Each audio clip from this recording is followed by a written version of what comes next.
My name is Ellen McCown, and I was 27 the night the life I built cracked open like thin glass. If you had asked anyone who knew me back in college, they would have described me as steady, predictable in a comforting way. I was the girl who color-coded her notebooks, scheduled her study sessions, and believed stability was the greatest love language. That's why I clicked so quickly with Colin Rivers when we met during sophomore year. He was this whirlwind of charm and ambition wrapped in marketing textbooks and half-finished creative projects. I was majoring in software engineering, structured and pragmatic, but somehow we fit like two mismatched puzzle pieces that still snap together. After graduation, we moved into a modest apartment in a mid-sized Midwest city full of cheap furniture, shared optimism, and the kind of late-night dreams only people in their 20s believe in wholeheartedly. For 3 years, I thought we were building something solid, future-proof even. I relocated for his first big job, turned down a better salary to stay close, and when he was laid off during a restructuring, I paid the rent alone for half a year. I worked overtime while he spiraled, comforting him during long nights filled with doubts and rejection emails. I covered his certification course when he said it would change everything. I cooked, I encouraged, I stayed patient. And he rewarded my loyalty with affectionate gestures and spontaneous adventures that made me feel like we were a team. Back then, I thought love meant devotion. I thought partnership meant sacrifice. I thought giving was what good women did. But about a year ago, Colin landed a job at a trendy ad agency, and our rhythm shifted subtly at first, then violently. He started staying late for team building nights, going to weekend networking brunches, and texting me less and less. I'd send a simple, harmless message, "Everything okay? Heading home soon." He'd respond hours later with, "Stop hovering," or, "Why do you always need to know where I am?" The words stung because they weren't true. I wasn't controlling, I was caring. If roles were reversed, he would have wanted to know I was safe. At least that's what I believed. The red flags piled up. He came home smelling like perfume I didn't own. His phone lived on silent mode screen, flipped over. When I asked gentle, reasonable questions, rough day, want to talk, he acted like I was interrogating him. "You're paranoid, Ellen. You're suffocating me, Ellen. You don't trust me, Ellen." And even though I knew better, deep down I started doubting myself. Was I doing too much? Asking too much? Loving too much? But then a coffee receipt fell out of his jacket pocket. A cafe across town, time-stamped smack in the middle of the overtime meeting he'd claimed to be stuck in. I didn't confront him. I tucked it away quietly in the drawer of truths I wasn't ready to face. What really shattered me happened on a rainy Thursday night, the air thick with the storm pressing against our windows. I'd come home early and made his favorite stir-fry something warm, something grounding. Maybe an olive branch to pull us back to who we used to be. He came in around 9, soaked not from the rain, but from rushing. His cheeks were flushed, his hair messy, not the kind caused by weather. I smiled gently. "Dinner's ready. How was your day?" He didn't look at the food, didn't look at me. "We need to talk, Ellen." My stomach dropped. Those 4 words never lead to anything good. "Okay, what's going on?" He crossed his arms, avoiding my eyes. "This isn't working anymore. You're too controlling. Always asking where I am, what I'm doing. It's suffocating." I blinked, stunned. "Controlling, Colin." "I ask because I care. If you're out late, I want to know you're safe." He scoffed, rolling his eyes. "Please. That's jealousy disguised as concern." A slow smirk crept across his face, the kind people wear when they think they've already won the argument. "You know who doesn't do that," he continued. "Jenna. She trusts me. She lets me breathe." Jenna Lawson, his glamorous new coworker, the one he couldn't stop talking about 2 months ago, the creative genius with the sleek hair and expensive shoes. I'd met her once. She was polite enough, too polite, perfectly polished, the kind of woman who never touched her glass at company mixers because she wanted both hands free to gesture dramatically mid-story. My voice was soft. What does Jenna have to do with this? He stopped pacing and leaned against the counter, almost proud. "Everything. I've been seeing her for months. She gets me, Ellen. She's exciting. She doesn't clip my wings." It felt like someone had punched through my ribs. "So you're admitting you've been cheating and blaming me for being concerned about you." "It's not cheating like that. You pushed me away with your neediness." Neediness. After 3 years of carrying us, after nights of holding him during breakdowns, after paying bills while he found himself, I swallowed hard. "So what now?" "I'm moving in with her," he said simply. "Her place is bigger, closer to work. You can keep the apartment. Call it a parting gift." A parting gift. Like I was some intern he was dismissing with a pat on the head. Inside, something in me snapped, but not with anger, with clarity. I stood up slowly, walked to the key hook, and placed our apartment keys on the table. Calm, collected, unshaken. His smirk widened. See, this is what I mean. You're so controlling for asking where I am. I met his eyes. Then I said quietly, too calmly, you'll love what comes next. His smirk faltered. What does that mean? I didn't answer. I simply turned and began packing a small travel bag. He followed me, scoffing, muttering that I was being dramatic. But I wasn't. I was done. No more crying, no more pleading, no more compromising with someone who weaponized my love. By the time he slammed the door behind him on the way to Jenna's, I was already sitting on the couch, staring at the wall, feeling the entire world tilt but not collapse. Something was ending, yes, but something else, something I didn't yet have the words for, was beginning. The morning after Colin walked out, the apartment felt unnaturally still. Sunlight filtered through the blinds in thin, quiet lines falling across the bed, where his absence felt like a hollow space rather than a wound. I sat up slowly, realizing it was the first time in a long while I wasn't waking up waiting for someone else's mood to dictate my day. My phone buzzed. Colin coming by Saturday to grab my stuff. No apology, no regret, not even a trace of the man who used to hold my hand during thunderstorms. Just logistics, detached and clinical. I set the phone down without responding. Something inside me flattened into calm, the kind that comes right before a major decision. And that decision arrived the second I opened my laptop. Buried in my inbox was the job offer I had nearly forgotten about, the senior developer role at a European tech firm. The same email I ignored months ago because I thought Colin needed me here. That version of me no longer existed. I reread the offer carefully. Relocation package, coastal office, flexible hours, generous salary.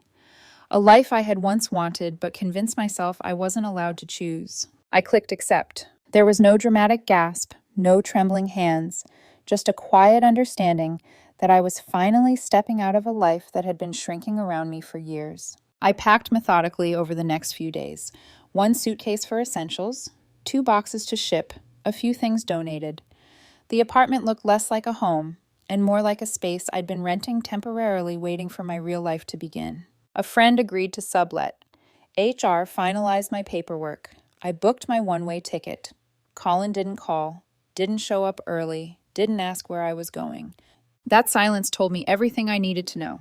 The coastal town I moved to greeted me with warm stone streets, ocean air, and a soft evening breeze that carried the scent of salt and distant music. My temporary apartment overlooked the sea, its balcony wrapped in bougainvillea that swayed as if welcoming me. I stood there for a long time, letting the waves fill the emptiness inside me. For the first time in years, the quiet didn't feel threatening. It felt like mine. A new routine formed without effort. Morning runs along the promenade. Afternoons at the office, where my team actually valued my work. Evenings spent wandering narrow, lantern-lit streets or practicing the local language with the cafe barista, who always smiled warmly but never asked intrusive questions. And when the loneliness crept in, because it did, I booked a session with an online therapist, a woman with kind eyes and blunt honesty. "You're not controlling," she said during our second meeting. "You were overgiving. There's a difference." Her words unclenched something in my chest. I didn't cry, not right away. Healing comes in waves, some small, some violent. Mine were gentle at first. Little by little, I began to recognize myself again. News of Colin arrived slowly, like faint echoes carried across an ocean. Mike, a mutual friend, messaged me one evening. "Hate to bring this up, but things with Colin and Jenna are bad. Really bad." I didn't ask for details, but he told me anyway. Jenna had quit her job to join a questionable startup opportunity. She convinced Colin to invest. She drained their savings. She picked fights, screamed, accused him of holding her back. She cheated with someone from her old circle. Then she left him, broke, embarrassed, and alone. The man who accused me of suffocating him now lived inside the exact chaos he once romanticized. I didn't feel vindicated. I didn't feel angry. I didn't feel anything. I had left that version of him and myself behind on purpose. 6 months into my new life, an email appeared in my inbox. "Colin, I heard you moved abroad. I hope you're okay. I miss talking. Can we catch up?" I archived it without opening it twice. A week later, a text from an unknown number. "It's me. Please respond. I made a mistake. Jenna ruined everything. I need to explain." Then voicemails. calls from blocked IDs, long messages overflowing with remorse, excuses, nostalgia. You were right. I didn't appreciate what we had. I miss you. Please don't ignore me. Then frustration. This is cruel, Ellen. You're proving you were controlling all along. Be an adult and talk to me. The irony was almost poetic. His unraveling arrived just as my own life was settling into a quiet, steady rhythm. I woke up with the sound of waves instead of accusations. I went to sleep knowing I owed no one an apology for my existence. I didn't respond to a single message. Some doors don't need to be slammed shut. Sometimes they simply stay closed because you decide you're done walking through rooms that suffocate you. The messages from Colin didn't stop, they only changed shape, tone, and temperature as the months went on. At first they were apologetic, then desperate, then accusatory, then sentimental, then angry.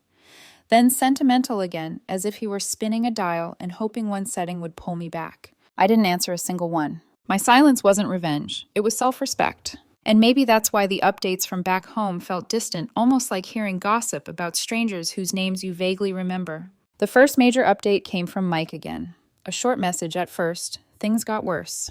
But then he followed with a wall of text. Jenna's business venture had been more than reckless. It was an actual pyramid scheme wrapped in flashy branding and fake testimonials.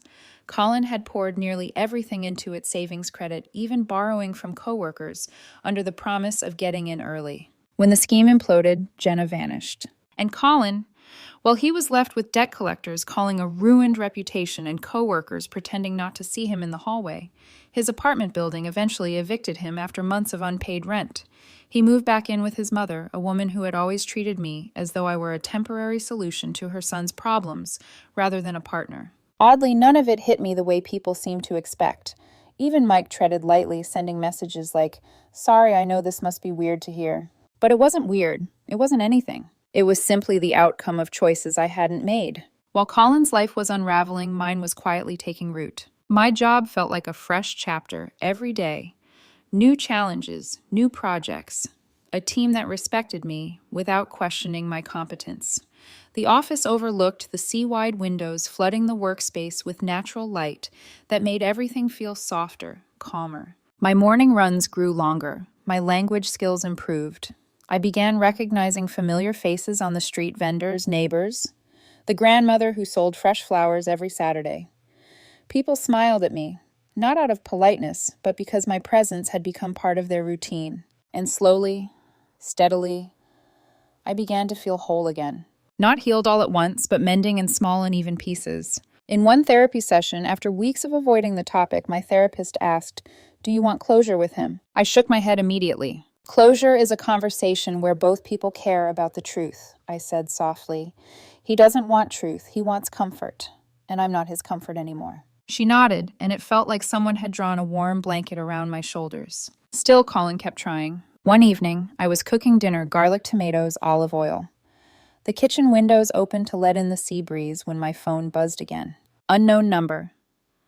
"Ellen, please. Just pick up. I need you. I've lost everything."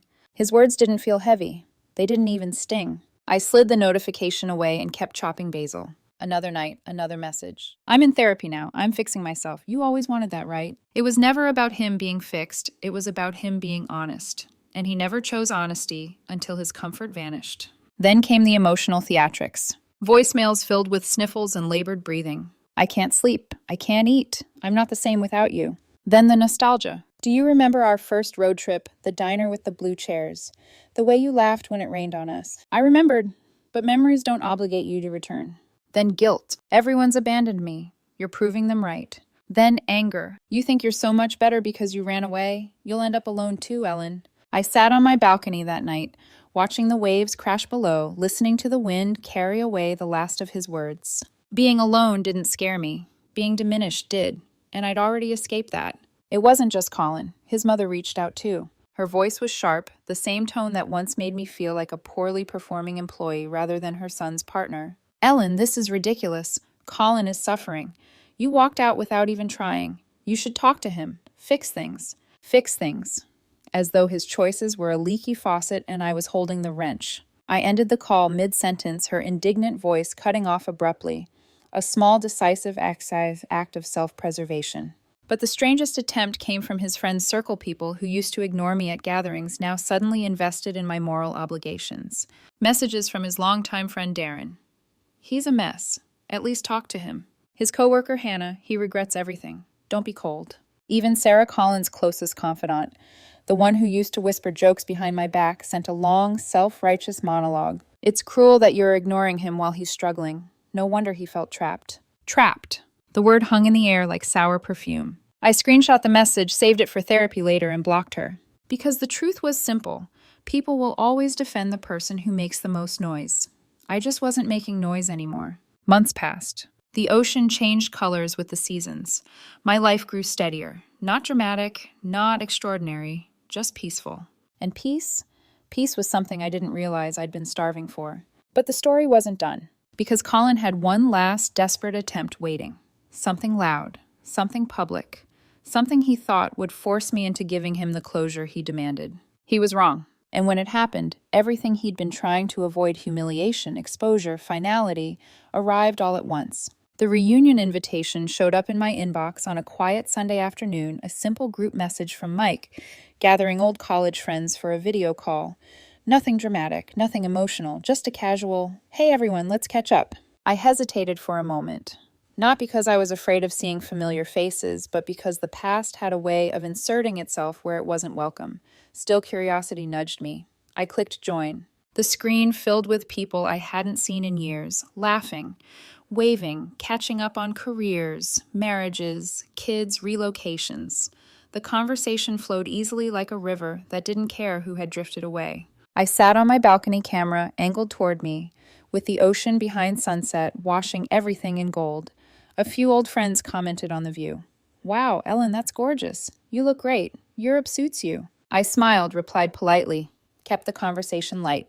Then her name appeared in the participant list, Jenna Lawson, and beside her Colin Rivers. My breath didn't hitch, my pulse didn't jump. I simply blinked once, then twice, absorbing the absurdity. Of course they'd show up. They always followed the spotlight, always seeking an audience, even if each other was the only thing they had left. But when Jenna's camera turned on, she wasn't the sleek, polished woman I remembered. Her hair was unkempt, makeup smudged, eyes hollow, in a way that didn't belong to someone who lived in the moment. She barely said hello, then disappeared off camera to argue with someone in the background. Colin appeared next. He looked worse, pale, thinner, unshaven, wearing a hoodie that didn't fit and eyes that darted nervously. Not a single trace of arrogance left. Life had wrung him dry. He scanned the screen, then froze when he saw me. "Ellen," his voice cracked through the static. I kept my tone neutral. "Hello." Everyone felt the tension instantly. The conversation stuttered to a stop like someone had hit pause. People exchanged glances but pretended they were adjusting their settings. Colin forced a laugh, high brittle. "Wow, you look different." "I'm well," I said simply. He swallowed hard. "Yeah, I can see that." For a few minutes, he kept quiet, hovering in the corner of the screen, like a ghost, waiting to be acknowledged. I focused on the group, not him. I talked about my job, my morning runs, the festivals I had visited. I didn't mention him once, and maybe that's what cracked him. Because suddenly he unmuted. "Ellen, can I say something?" The screen went silent. No one dared speak. I didn't answer at first, so he kept going. "I messed everything up," he said, voice trembling. "I was stupid. I got caught up in all the wrong things. I should have appreciated what I had. I should have appreciated you." Someone awkwardly coughed. Someone else pretended their connection froze. He wasn't talking to the group. He was performing for me. "I lost my job," he continued. "My apartment. Jenna stole from me. Everyone knows what happened. I'm alone, Ellen. Completely alone." His chin quivered. "I'm trying to fix things. I'm in therapy. I'm working on myself. I know it's late, but I hoped maybe we could talk. Just talk. Please." The word please lingered like a stubborn ember. The old version of me might have felt obligated to soothe him, to offer comfort, to be his emotional safety net. But I wasn't that woman anymore. I spoke calmly, not cruelly, just honestly. "Colin, I hope you heal, truly. But your journey isn't my responsibility anymore." His face crumpled. "So that's it? You're just done? After everything?" "You ended it," I replied. "You walked away from me long before I left the country." He shook his head violently. "But we had something real. You had someone who loved you," I said quietly. "And you chose someone who fed your ego. That was your decision." He pressed his palms against his forehead. You can't be serious. You can't just erase us. I didn't erase anything I said. I outgrew it. The group stared frozen, unsure whether to intervene or disconnect. Colin's desperation snapped into anger. Oh, I get it, he spat. You think you're better now. You think you're too good for everyone back home. You're living by the damn ocean, posting sunsets, pretending you're enlightened. I didn't raise my voice. I didn't flinch. Peace isn't pretending, I said. It's choosing. He opened his mouth to argue, but I continued softly. I don't hate you, Colin. I don't wish you harm. But I've moved on. Completely. My life isn't tied to your chaos anymore. His breathing turned ragged. Ellen, don't do this. I need you. I shook my head. What you need is to learn to stand without leaning on the person you broke. He stared at me stunned into silence. I reached for my phone, angled it briefly toward the balcony railing. The sun was dipping into the ocean, painting the sky in golds and violets. Waves rolled steadily below, calm, constant, unbothered. No caption. No explanation. Just a view of the life I built without him. Then I turned off my camera, muted my mic, and clicked block on his private chat before his next message could even appear. A few seconds later, I exited the call entirely. I didn't apologize. I didn't announce my departure. I simply left. Some exits don't require a goodbye. The call ended. The screen went black, and for the first time in a long time, I felt something settle fully inside me. Not anger, not vindication, not victory. Closure. The real kind, the quiet kind, that doesn't come from dramatic confrontations or emotional apologies, but from understanding that a chapter has truly irrevocably ended because you no longer belong in it. I sat on my balcony afterward, legs pulled up to my chest, the evening breeze cool against my skin. The sea below murmured softly, the waves rolling in and out like a patient heartbeat. The sun had already slipped beneath the horizon, but the sky still glowed with remnants of gold. This was home now, not because I ran here, but because I finally allowed myself to choose something just for me. I'd spent years shrinking myself, worrying about Colin's moods, carrying his burdens, absorbing his insecurities until they clung to me like a second skin. I thought love meant endurance. That devotion meant softness without limits. That stability made me boring. But living here, breathing here, starting over here, it taught me something I should have learned long ago. Peace isn't passive, it's a choice, a powerful one. It's waking up and feeling your own thoughts instead of someone else's expectations pressing against you. It's returning home and not having to brace yourself for the weather inside the walls. It's knowing your worth isn't measured by the chaos you can withstand. Life slowly filled with small, steady joys. I got to know the people in my building, the elderly woman who left fresh lemons outside everyone's doors, the couple with a golden retriever who always tried to sneak into my apartment, the college student downstairs, who practiced guitar loudly but beautifully. The barista at the cafe greeted me every morning with Buongiorno Ellen and gradually stopped switching to English because my language skills had improved enough to keep up. Weekends were for exploring. I walked along the cliffs, browsed local markets, tried recipes I used to avoid because Colin didn't like exotic flavors. I took a pottery class. I bought a plant I actually managed to keep alive. I learned to enjoy my own company. Not loneliness, solitude. There's a difference. One day after a long run, I stopped by a seaside stall for fresh juice. The man working there, someone I'd seen a dozen times but never spoken to, offered a small, easy smile. New earrings, he asked in the local language, nodding toward them. I laughed softly. Yes, a gift to myself. He grinned. Good. You deserve gifts. It wasn't flirting. Not really. Just warmth. A simple interaction that reminded me the world held gentle people too, not just those who took and took and took. Still something fluttered in me, not longing readiness. Readiness to one day open the door again, when I chose to, when it felt right, when it was mutual, steady kind. But a new relationship wasn't the point of my story. The point was that I no longer felt like a ghost inside my own life. Colin didn't contact me again after that call. Maybe he realized I meant every word.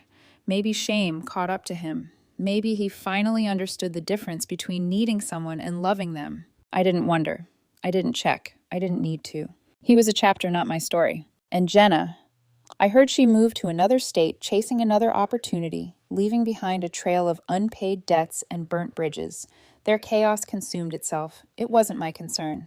My only focus was forward. One night, months later, as I stood on my balcony watching the moon spill silver over the sea, I caught myself smiling, truly smiling for no reason, other than the fact that I existed in a place that didn't demand suffering as proof of loyalty. I realized something then. Leaving wasn't running away, it was returning to myself. And maybe that's what healing ultimately is, not forgetting what happened, not rewriting the past, but remembering who you were before someone tried to convince you that you were too much, too little, or somehow wrong for simply trying. I breathed in the salt air, let it fill every space that used to ache, and whispered to no one. This is freedom. Not the twisted version Colin once accused me of denying him. Not the reckless freedom Jenna worshipped.